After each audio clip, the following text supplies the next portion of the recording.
खानवा का युद्ध भारत के इतिहास के उन युद्धों में से है जिसकी गाथा अमर हो गई। बाबर और राणा सांगा के बीच लड़ा गया यह युद्ध भारत में सदियों के लिए मुगलों की स्थापना का कारण बन गया। बाबर वही शासक था जिसने कई छोटी छोटी लड़ाइयों में रियासतें जीती और अंत में पानीपत की लड़ाई जीतकर दिल्ली पर कब्जा कर लिया। आइए इस युद्ध की खास बातों को जान लेते हैं।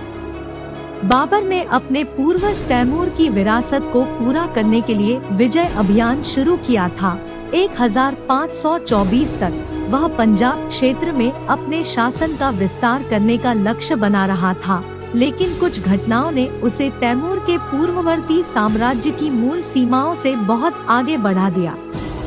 लोदी वंश के तहत दिल्ली सल्तनत के पतन ने विजय के नए अवसर प्रस्तुत किए और बाबर को दौलत खान लोदी ने दिल्ली पर आक्रमण करने के लिए आमंत्रित किया था।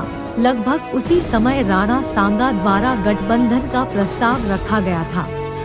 राणा सांगा ने प्रस्ताव रखा कि जहां बाबर दिल्ली सल्तनत पर हमला करेगा, वहीं राजपूत आगरा पर हमला करेंगे।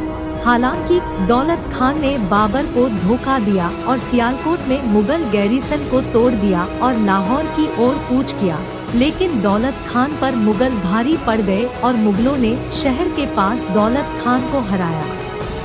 इसके बाद बाबर पानीपत की पहली लड़ाई में इब्राहिम लोदी की सेना को नष्ट करने के लिए आगे बढ़ा, जिससे मुगल साम्राज्य की शुरुआत हुई।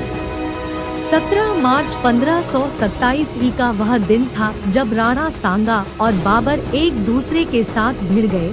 इस युद्ध में राणा सांगा के साथ हसन खां मेवाती, बसीम चंदेरी एवं इब्राहिम लोदी का भाई महमूद लोदी भी डटे हुए थे।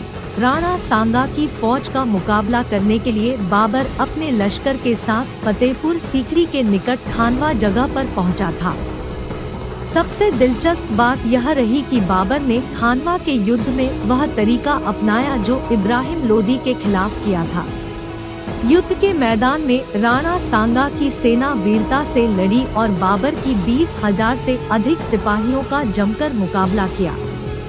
कुछ इतिहासकारों का मानना है कि राणा सांगा ने यह लड़ाई काफी हद तक अपने पक्ष में मोड़ ली थी, लेकिन अंत में बाबर ने गोला बारूद का जमकर इस्तेमाल कर लड़ाई का रुख अपने पक्ष में मोड़ दिया और युद्ध को जीत लिया। इस युद्ध में बाबर ने उन सभी को हरा दिया जिन्होंने उसे चुनौती दी थी। राणा सांगा खानवा में उपद्रव से बचने में कामयाब रहे, लेकिन उनके द्वारा बनाया गया महागठबंधन टूटकर बिखर गया था। 30 जनवरी 1528 को राणा सांगा ने इस दुनिया को अलविदा कह दिया। कई राजनयिक साधनों के माध्यम से राणा सांगा ने न केवल राजपूत कुलों का बल्कि अन्य अफगान प्रमुखों से भी एक महागठबंधन बनाया, जिन्होंने इब्राहिम लोदी के छोटे बेटे महमूद लोदी को सुल्तान घोषित किया था। खानवा की लड़ाई का एक परिणाम यह भी था कि भारतीय उपमहाद्वीप मुगल या अन्यथा की कई सेनाओं में तोपें युद्ध की आधार बन गई।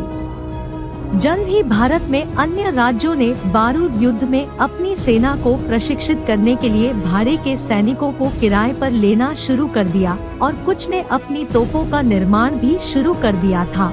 इसके साथ ही इस युद्ध ने उपमहाद्वीप की सेनाओं के पुराने युद्ध तरीकों पर विराम लगा दिया।